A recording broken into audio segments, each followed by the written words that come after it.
Hello everyone, welcome to my YouTube channel creative mathematics. I am Nitin Wadekar. आज हम देखने वाले हैं trigonometric equation 12th standard. Trigonometric equations में अब इक्वेशंस क्या होता है, ठीक है, सभी के दिमाग में आता है इक्वेशंस। अब सबको पता है कि 8th स्टैंडर्ड से हम पढ़ते आ रहे हैं equations, 1 variable equation, 2 variable equation, quadratic equation, ठीक है, और उसके सॉल्यूशंस कैसे फाइंड आउट करना, ये सारा हमने पढ़ा हुआ है। उसी तरह से ट्रिग्नोमेट्रिक फंक्शंस में फर्स्ट टॉपिक जो होता है वो होता है trigonometric equations and their solutions. तो ट्रिग्नोमेट्रिक इक्वेशंस क्या होता है, तो हम देखेंगे कि trigonometric equations means an equation involving trigonometric function और functions is called trigonometric equation. Clear? यानी किसी भी इक्वेशन में ट्रिग्नोमेट्रिक फंक्शन, ठीक है, सभी को पता है ट्रिग्नोमेट्रिक फंक्शंस क्या होते हैं, साइन, कॉस, टेन, कॉट, सेक, कोसेक। ये जब इन्वॉल्व होते हैं तो उससे जो इक्वेशन बनता है, हो सकता है कि एक इक्वेशन एक ट्रिग्नोमेट्रिक फंक्शन हो सकता है या मोर देन 1 ट्रिग्नोमेट्रिक फंक्शंस हो सकते हैं। तो वो जो इक्वेशन बनता है उस इक्वेशन को कहा जाता है ट्रिग्नोमेट्रिक इक्वेशन। ठीक है, for example sine theta is equal to √3/2। अब यहाँ पे हमने एक ही ट्रिग्नोमेट्रिक फंक्शन लिया हुआ है साइन थीटा, ठीक है। उसी तरह से sine x plus cos x equal to 1, यहाँ पे हमने क्या लिया है, ठीक है, 2 ट्रिग्नोमेट्रिक फंक्शंस लिए हुए हैं, तो that is also the trigonometric equation. ठीक है, यहाँ पे भी हमने इसी तरह से लिखा हुआ है। ठीक है, तो ये क्या दिख रहा है आपको, ये अलग अलग टाइप से हम लोग ट्रिग्नोमेट्रिक इक्वेशंस लिख सकते हैं जिसमें ट्रिग्नोमेट्रिक फंक्शंस इन्वॉल्व होते हैं। एक हो सकते हैं या एक से ज्यादा हो सकते हैं। अब इसके सॉल्यूशंस निकालना है। ठीक है, अभी सॉल्यूशंस कैसे निकालते हैं हम लोग, ठीक है, तो सॉल्यूशंस के लिए क्या जरूरी है, सॉल्यूशंस के लिए हमें रेंज और डोमेन की जरूरत होती है। ठीक है, डोमेन, ठीक है, दैट इज अ रेंज, है ना, डोमेन और रेंज। अभी रेंज क्या होता है, हर ट्रिग्नोमेट्रिक फंक्शन जो होता है वो पीरियोडिक फंक्शन होता है, तो उसका यानी आफ्टर सम इंटरवल के बाद उसकी सेम वैल्यू हमको मिलती है, इसलिए ट्रिग्नोमेट्रिक फंक्शंस को पीरियोडिक फंक्शन कहा जाता है। ठीक है, जैसे साइन, ठीक है, तो साइन x जो है साइन थीटा, अभी what is the periodic function, what is the periodic value of the sine, that -1 to 1, cos का वैल्यू -1 to 1, टेन का वैल्यू होता है, ठीक है, that is called the real number. तो these are called as the range of the trigonometric function, यानी किसी भी ट्रिग्नोमेट्रिक की वैल्यू उसी के बीच में होनी चाहिए। So therefore their solutions is also there are the different, right? Okay, अब solutions क्या होता है, that a value of a variable in a trigonometric equation which satisfies the equation is called a solution of trigonometric equation। यानी कोई भी, जैसे यहाँ पे हमने देखो sin theta is equal to √3/2 लिया, यानी ये जो थीटा है ये है यहाँ पे वेरिएबल। ठीक है, अब ये जो वेरिएबल है, इस वेरिएबल का जो वैल्यू रहेगा, ठीक है, that is called the angle. ठीक है ना, इसको क्या कहते हैं हम, एंगल। तो यहाँ पे जब हम वो एंगल, जिस एंगल के ऊपर साइन थीटा की वैल्यू √3/2 आती है, उस एंगल को सॉल्यूशंस कहा जाता है। ठीक है, उस एंगल को क्या कहते हैं, solution, means the value of the variable. अब जैसे यहाँ पे थीटा यूज किया है, that theta is the variable, यहाँ पे x यूज किया है, that x is a variable. So अलग अलग इक्वेशन में जो भी वेरिएबल यूज किया जाएगा, जो भी अल्फाबेट यूज किया जाएगा, that alphabet is called the variable. That may be theta, may be x, may be y, may be alpha, ठीक है, बीटा, गामा, ठीक है, there are the different. Okay, तो a value of a variable in a trigonometric equation which satisfies the equation is called as the trigonometric solution. Okay, उसी को क्या कहा जाता है, ट्रिग्नोमेट्रिक सॉल्यूशन कहा जाता है। अब ये कितने हो सकते हैं, एक हो सकता है, 2 हो सकते हैं, 3 हो सकते हैं, कितने हो सकते हैं, there are the infinite number of solutions. Okay, there are infinite number of solution. Why it is infinite number of solution, because the trigonometric function is a periodic function, और पीरियोडिक फंक्शन होने की वजह से after sum equal interval के बाद वो same values represent करता है। ओके, इसीलिए हम क्या बोल सकते हैं कि there are the more than 1 solutions. अब मोर देन वन सोल्यूशन कितने, there are the infinite number of solution, ठीक है। अब देखते हैं यहाँ पे, जैसे मैंने यहाँ पे एक एग्जांपल दिया sin theta is equal root 3/2, ठीक है। ये देखो हमने लिया है यहाँ पे sin theta is equal to root 3/2। अभी we know that sin pi upon 3 is equal to root 3/2, ठीक है। पाई अपॉन 3 यानी क्या, 60, sin 60 is equal to root 3/2। Then कौन से क्वाड्रेंट में साइन की वैल्यू पॉजिटिव होती है, सेकंड क्वाड्रेंट में y पॉजिटिव होता है। y यानी क्या, y का मतलब होता है साइन, ओके। अभी y पॉजिटिव है और x का मतलब क्या होता है, cos।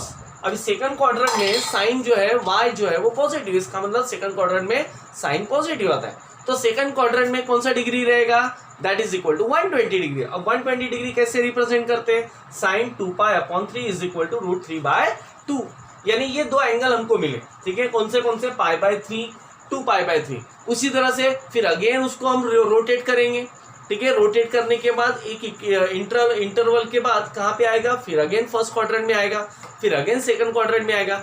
ऐसे एंगल क्या होते जाएगा, बढ़ते जाएगा। And this all the angles are called as the solutions of the trigonometric equation sin theta is equal to root 3/2. Okay, so hence that the solution of the trigonometric equations are more than one or more than one trigonometric solutions. Okay, अब हम देखते हैं कि जैसे मैंने कहा आपको कि क्या होता है यहाँ पे, there is a range, है ना। तो ऐसे कुछ फंक्शंस होते हैं कि उसके ट्रिग्नोमेट्रिक इक्वेशंस है या नहीं है, राइट, या कितने हो सकते हैं।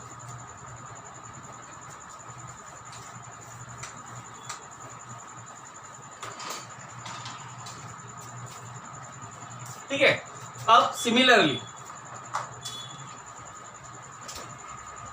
जैसे cos theta equal to 0, cos theta equal to 0, how many number of solution that cos theta equal to 0, ठीक है। कितने सॉल्यूशंस हो सकते हैं, तो cos theta कौन से वैल्यू के ऊपर 0 होता है, तो we know that theta is equal to, ठीक है, that theta is equal to 90 के ऊपर ये 0 होता है, यानी π/2, then again 3π/2, then again 5π/2, then again yes infinite. तो ये सभी के सभी क्या होते हैं, this all are called as the solution of the trigonometric equation cos theta is equal to 0। Okay, then we write sine theta is equal to 4, sine theta is equal to 4, ठीक है। Now there is a solution of the sin theta is equal to 4, no. Why this is not a solution, because the range of the sin, range of theta, range of the sin theta is a -1 to 1, range of the sin theta is equal to close bracket -1 to 1। इसका मतलब क्या है, इसका मतलब यह है कि ये जो ट्रिग्नोमेट्रिक फंक्शन है साइन थीटा, उसका जो वैल्यू का रेंज है वो -1 से 1 के बीच में ही होना चाहिए, उसके ऊपर नहीं होना चाहिए, राइट, या उसके नीचे भी नहीं जाना, -1 के नीचे भी नहीं जाना चाहिए और 1 के ऊपर भी नहीं चाहिए, means that is the range -1 to 1, but that 4 is a more than 1 and hence that there is a no solution।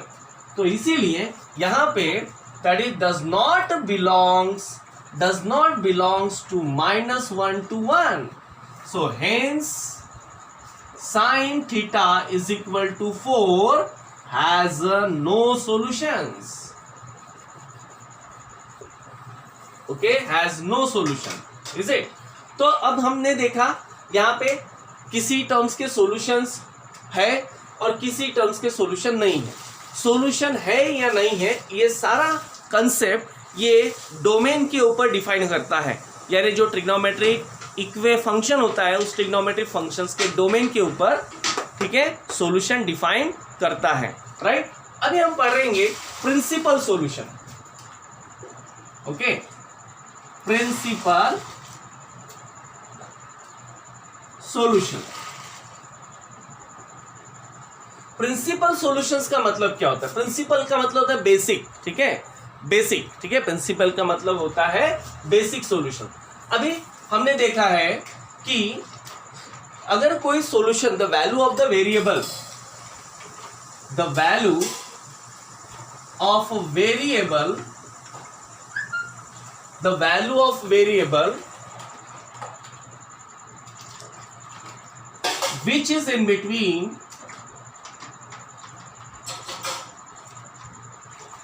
the value of the variable which is in between, for example we apply the theta, that theta is a greater than or equal to 0 but less than twice pi, okay, greater than or equal to 0 but less than twice pi means the theta belongs to close bracket 0 to open bracket twice pi, then the solution is called as the principal solution। तो ऐसे solutions को क्या कहा जाता है? Principal solutions कहा जाता है, ठीक है। यानी जो थीटा है तो उस थीटा का वैल्यू 0 से लेकर ट्वाइस पाई के बीच में होना चाहिए, उसी को प्रिंसिपल सॉल्यूशंस कहा जाता है। अब ये जो प्रिंसिपल सॉल्यूशंस है, ठीक है, ये हम थोड़ा सा क्वाड्रेंट से समझ लेते हैं, ठीक है। आपको पता है कि यहाँ पे 0 डिग्री है, ठीक है, एंड ये अगर हम लोग पूरा कंप्लीट 1 रोटेशन करते हैं तो that is equal to twice pi होता है, तो ट्वाइस पाई से नीचे होना चाहिए, राइट। तो 0 डिग्री यहाँ पे होता है 90 पाई बाई 2, यहाँ पे होता है pi and there is a 3 pi upon 2, clear. So in the first quadrant X and Y both are positive, ठीक है। एक्स का मतलब होता है कॉस एंड y का मतलब होता है साइन, ठीक है, दैट वी रिप्रेजेंट, ठीक है। x equal to cos, y is equal to sine, तो x and y both are positive. Then in the second quadrant x is negative, y is positive, तो इसका मतलब क्या होगा? कॉस जो है वो निगेटिव वैल्यू रहेगा एंड साइन जो है वो पॉजिटिव रहेगा।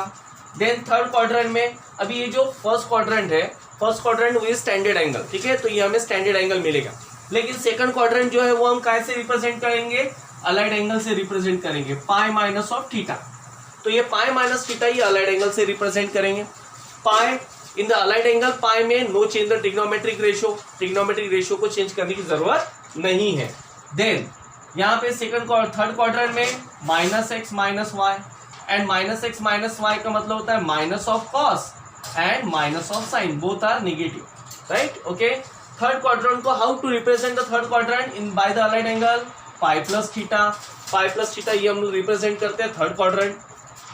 एंड द फोर्थ क्वाड्रेंट में x पॉजिटिव होता है, y जो है वो निगेटिव होता है, इसका मतलब cos का वैल्यू यहाँ पे पॉजिटिव रहेगा और sin का वैल्यू निगेटिव रहेगा, clear, okay.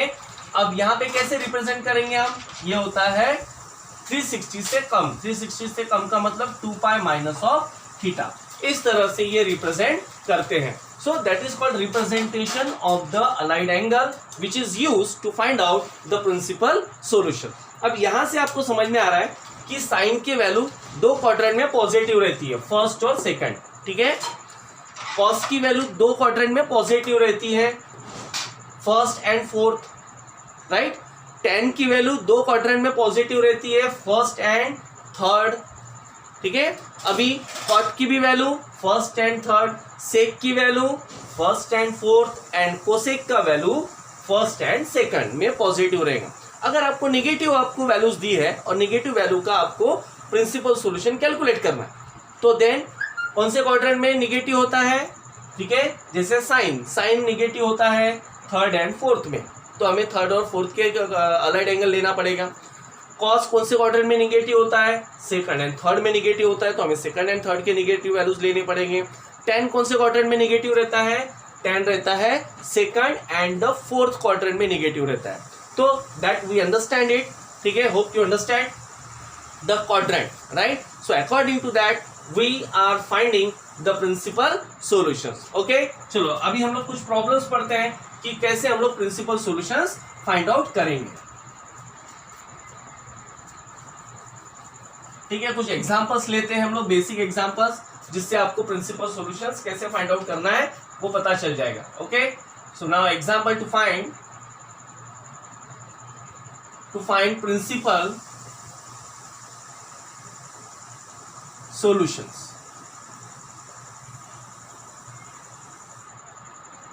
Okay, so now first is example. We consider sin theta is equal to 1 upon root 2. ठीक है, sin theta is equal to 1 upon root 2. Now we know that the basic value, okay, the first basic value we have sin 45 यानी pi by 4 is equal to 1 upon root 2. तो अभी पाई by 4 ये कौन से quadrant में आ गया? First quadrant में आ गया. सेकंड थिंग ये पॉजिटिव है and it is less than twice pi. ठीक है, 360 से कम है. इसका मतलब ये एक आपको प्रिंसिपल सॉल्यूशन मिल गया. लेकिन इसके साथ में अभी हमने देखा कि सेकंड क्वाड्रेंट में साइन पॉजिटिव होता है. Y is positive, y is the second quadrant में वाई पॉजिटिव है तो साइन पॉजिटिव. तो by allied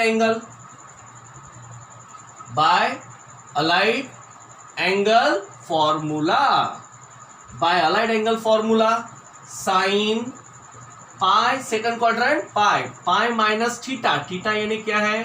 pi by 4. Sine pi minus pi by 4 इसका मतलब होता है sine 3 pi by 4 and that value is equal to 1 upon root 2. Okay, clear. उसके बाद और कोई है क्या? नहीं होता है. क्यों? क्योंकि पॉजिटिव कहाँ होता है? फर्स्ट एंड सेकंड क्वाड्रेंट में and that we consider the first and the second quadrant value. Okay, अब इसके बाद में सभी नेगेटिव रहेगा.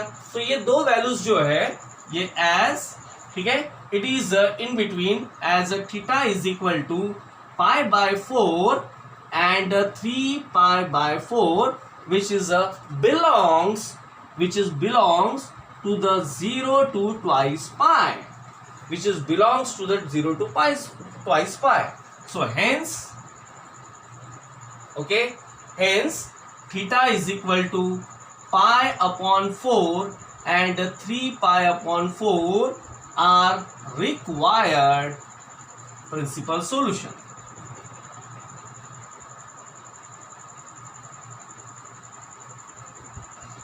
Required principal solutions. Understood? Okay. हाँ, चलो और एक एग्जांपल पढ़ते हैं हम लोग. Then number 2. We considered the principal solution about the cot, right?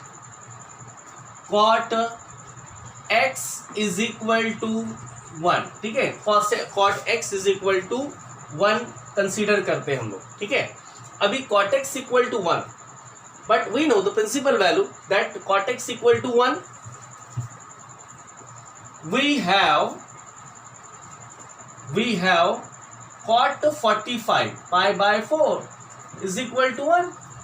Yes, cot 45 is equal to 1, right? But in which quadrant the cot is positive? That third quadrant the cot is positive, right? So we write by allied angle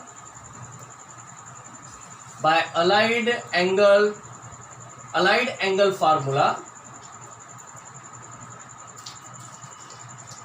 By allied angle formula, cot pi plus third quadrant में क्या लेते हैं हम लोग? pi plus pi by 4 is equal to cot 3 pi. That is equal to how much? 5 pi by 4 and this is equal to 1. Okay. अभी third quadrant में इसका मतलब ये भी क्या हो गया? 2 पाई के नीचे आ गया. सो एज अब यहाँ पे हमने x लिया हुआ है that x is equal to pi by 4 and 5 pi by 4 which is belongs to 0 to twice pi.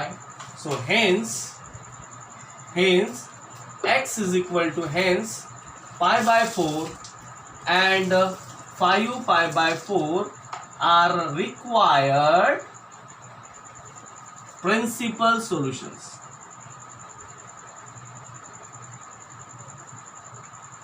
Okay, so that is a very simple way we have to find the principal solutions. ठीक है, चलो अभी और हम कुछ और problem पढ़ते हैं नेगेटिव वैल्यूज के लिए. तो नेगेटिव वैल्यूज के लिए हम लोग प्रॉब्लम्स पढ़ लेंगे प्रिंसिपल सॉल्यूशंस के.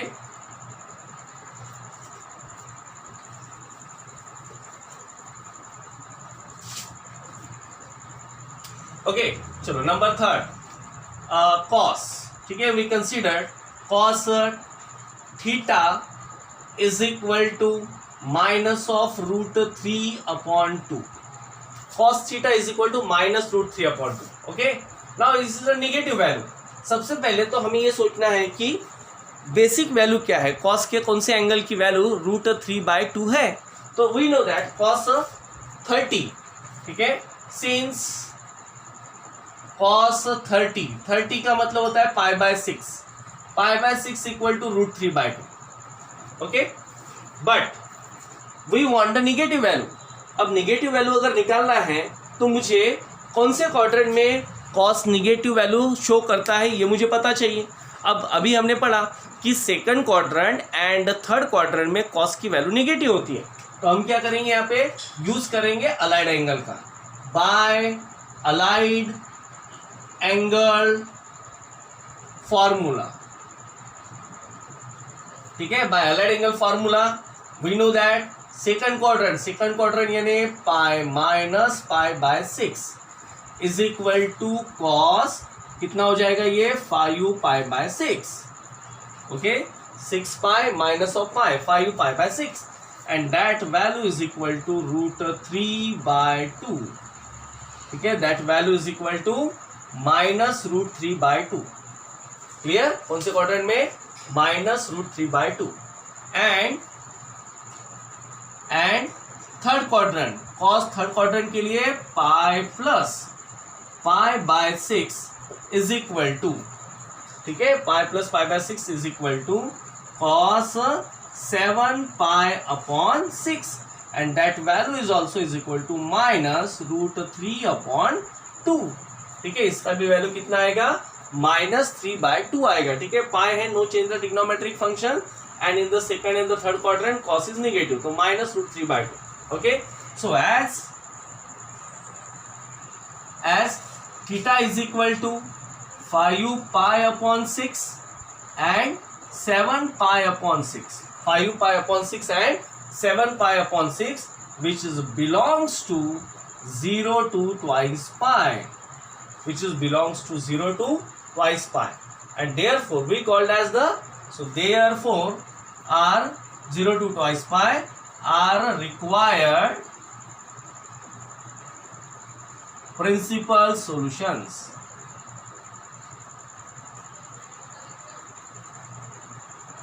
ठीक है, इसे क्या कहा जाता है, प्रिंसिपल सॉल्यूशंस कहा जाता है। Now we will see again one more example. ठीक है, और एक एग्जांपल लेते हैं हम, then we write the cosec. Okay, cosec x is equal to -1/2. cosec x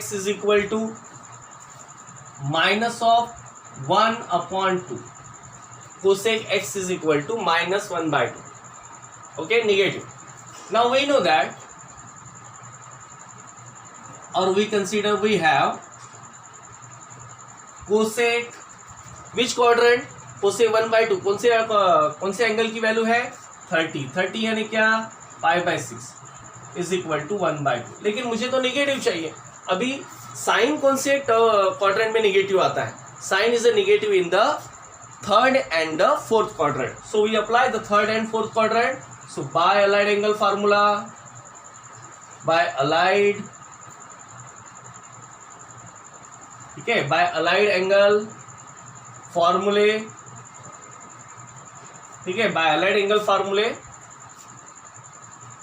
cosec third quadrant यानी π+π/6 is equal to, cosec π+π/6 is equal to cosec, कितना हो जाएगा ये 7π/6 and that value is equal to -1/2 and cosec, ठीक है, fourth quadrant का मतलब होता है 2π-π/6 is equal to cosec how much 11π/6। ठीक है, 11π/6 यानी 330 degree. Okay, and that is equal to -1/2। so that we know that as x is equal to 7π/6 and 11π/6 which is belongs to 0 to twice of pi, which is belongs to 0 to twice pi, are required principal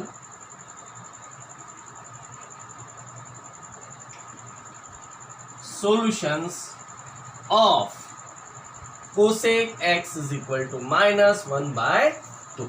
तो इस तरह से हम क्या करते हैं, ठीक है, अलाइड एंगल का हेल्प लेकर, ठीक है, कौन से क्वाड्रेंट में आता है नेगेटिव पॉजिटिव, ये अंडरस्टैंड करके हम क्या कैलकुलेट करते हैं, प्रिंसिपल सॉल्यूशंस कैलकुलेट करते हैं। तो प्रिंसिपल सॉल्यूशंस किसको कहेंगे, that is the angle which is in between 0 to 2 pi, such angles are called as the principal solutions. तो इस तरह से ये हमने प्रिंसिपल सॉल्यूशंस ये आज टॉपिक पढ़ा है।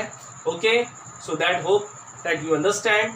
अगर आपको मेरा वीडियो अच्छा लगा तो that you have to like, share and subscribe.